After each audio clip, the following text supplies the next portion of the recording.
What's going on, everybody? In today's video, we're jumping into the newest Ryan Coogler film that's taken the world by storm at least every theater you go to, Sinners.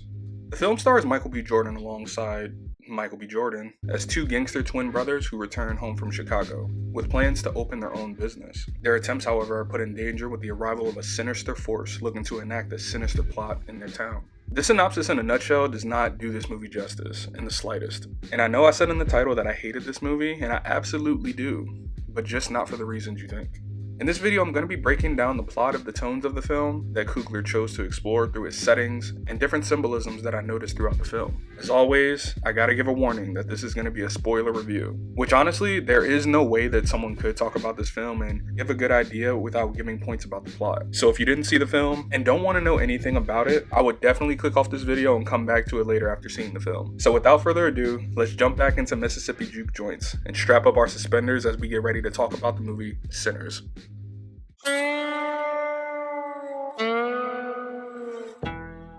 Now, originally when the trailers released for this movie, I'm gonna be honest, I was not excited for this film in the slightest. I heard people all over the internet talking about the hype, but no one could truthfully tell you what the hype was about, besides Michael B. Jordan with gun. I am a fan of his work, but seeing the first two trailers, it just didn't pique my interest, because honestly, I didn't know what I was watching. Looking back on how I originally thought that was a problem, I can safely say that whoever put those trailers together, you need a raise.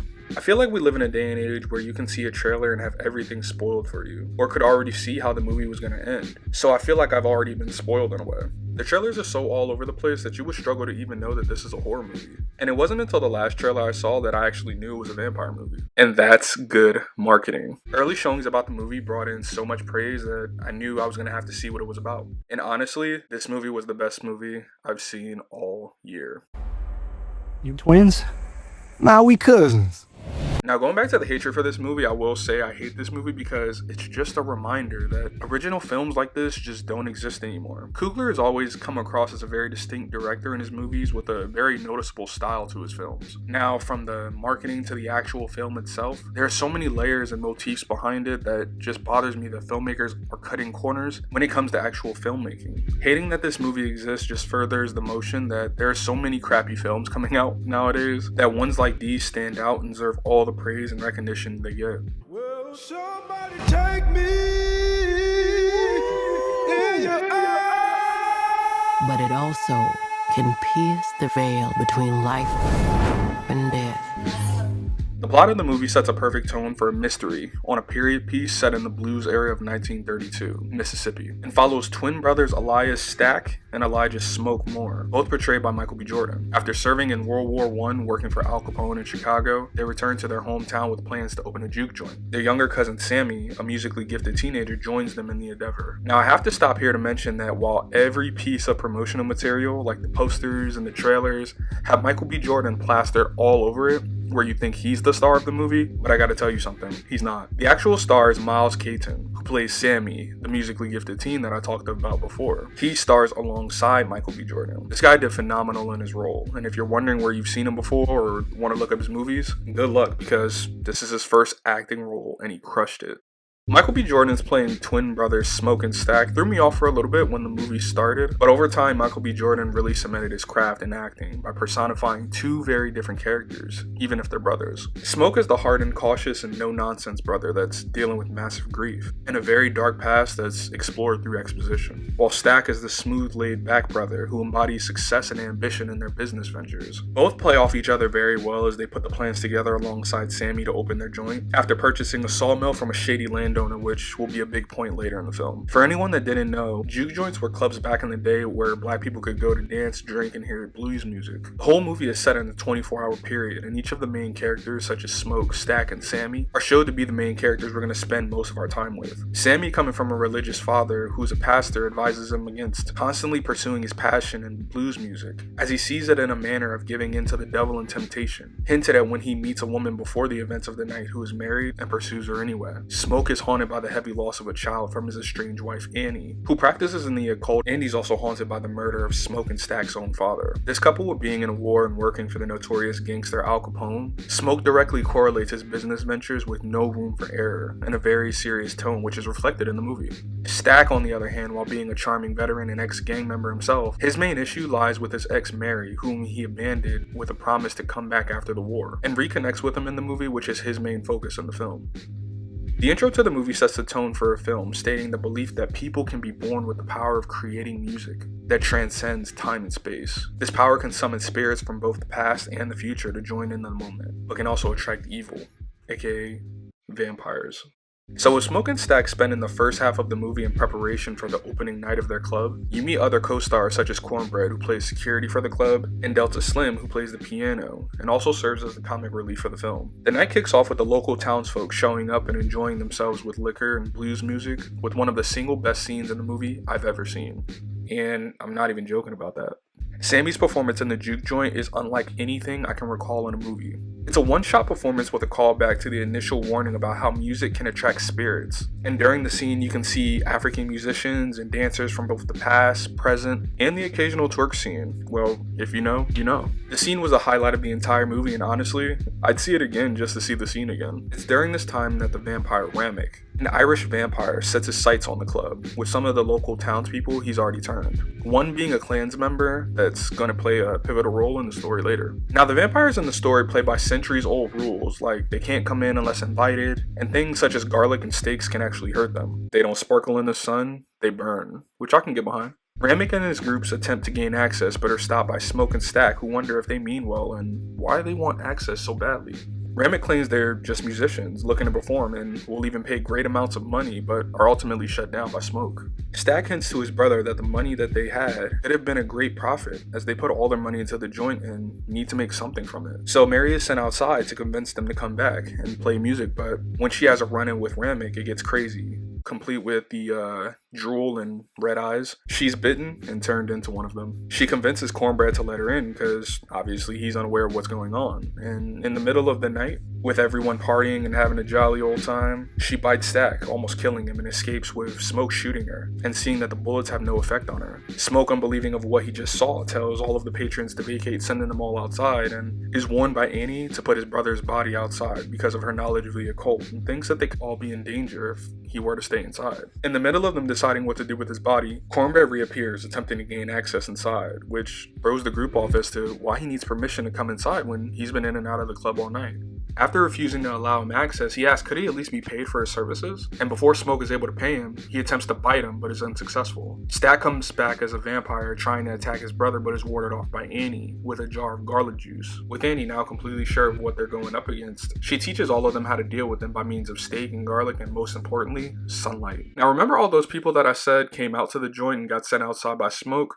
Yeah, they're all vampires now. And one of them is the husband of one of the women that is still inside with the group and threatened to pay their daughter a visit if she doesn't let them inside. It's here that we get most of the exposition into Ramek and his goals. He explains that every person that he turns, he gets access to their thoughts and memories, which I thought was actually an interesting take. He explains to Smoke that one of the people that he turned is a high-ranking Klans member from the local town, and he knows the main reason why he sold him and his brother the sawmill.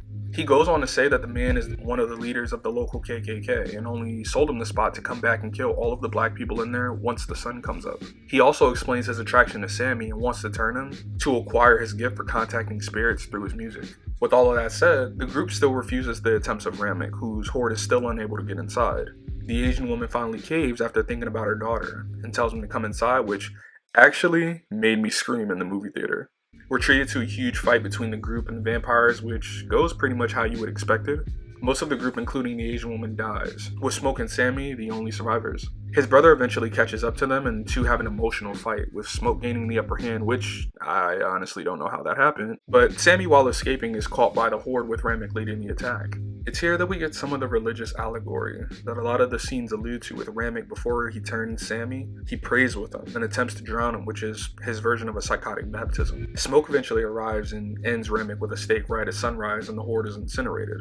Smoke and Sammy part ways, with Smoke going to handle business at the sawmill, while Sammy reunites reunites with his father at the church, which is the first scene shown in the movie after the attack. Smoke ambushes the KKK members with an artillery he collected in the beginning of the movie, and the whole scene is completely badass. It shifts the tone from horror movie to all action as Michael B. Jordan is just chopping up people left and right. In the fight, however, Smoke is mortally wounded and has a vision of his dead wife and child in the afterlife, in one of the most emotional parts of the movie. Sammy's moment with his father is met with content as his father asks him to leave music behind and seek faith, but Sammy still chooses music after everything he's been through.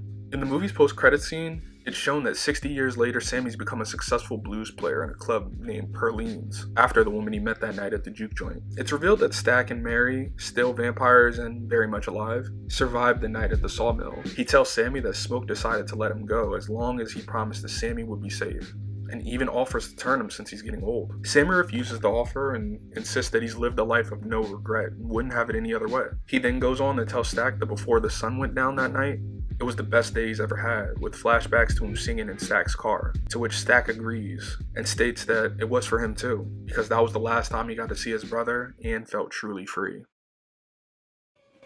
Come on, open the door, let me on out of here. Stay. It's you? Of course it's me, open the door. That ain't your brother. The film blends elements of horror, music, and social commentary, creating a unique cinematic experience. It delves into themes of exploitation, cultural appropriation, and the struggle for artistic integrity. The vampires symbolize the commodification of black artistry in white institutions, seducing creators with promises of immortality while draining their originality and soul. The film also explores the duality of the brothers. Stack represents ambition and allure of success, while Smoke embodies caution and the desire to preserve cultural roots. Their dynamic reflects the tension between assimilation and authenticity. Music plays a central role, serving as a bridge between the living and the dead. Sammy's talent becomes a focal point, highlighting the power of music to connect generations and transcend boundaries. The religious undertone set itself as a prominent role in the movie, even with the two characters Smoke and Stack, whose real names are Elias and Elijah, who were Hebrew prophets in the Bible, and also both the same person. The title of Sinners is also prominent, as you can see by actions of characters in the story. For example, Sammy, he chooses to denounce his faith and pursue worldly interests such as music and married women. And even though turning his father's request down, his father still embraces him once he returns at the end of the movie. Ramek is of course the personification of the literal devil in the movie, and serves as a temptation for the characters. He tried to convince characters in the movie to join him for an eternal life free of judgment that black people endured heavily during this time. But really all it does is cost them their souls for eternity. Sammy, being the intended victim for him, is constantly tempted throughout the movie, symbolizing the devil's presence during the movie, but in the end choosing his own path and doesn't give in. Coogler's storytelling is layered, using genre conventions to address complex social issues, making Sinners a standout of contemporary cinema. It's more than a horror film. It's a commentary on cultural exploitation and resilience of black artistry. Coogler uses the vampire metaphor to critique the historical and ongoing appropriation of black culture. The film's post-credit scene, set decades later, reinforces this theme, emphasizing the importance of authenticity over assimilation. Sinners challenges viewers to reflect on the value of cultural heritage and the cost of compromising one's identity. But what did you guys think about it? Comment down below and let me know your thoughts on Sinners. My final thoughts on the film is 1, a 10 out of 10, and left me leaving the theater with this in my mind. Hollywood, you better start taking some notes, because what is y'all doing? My side girl got a 5S with the screen crack. Still hear me laugh right away. Better not never hesitate. Don't come around looking for a second. Tryna show the dog better than me. Got a torch tryna lick the wet bite. Everybody wishes I rock it. So next album, they won't ever see the light of day. Have fans, but you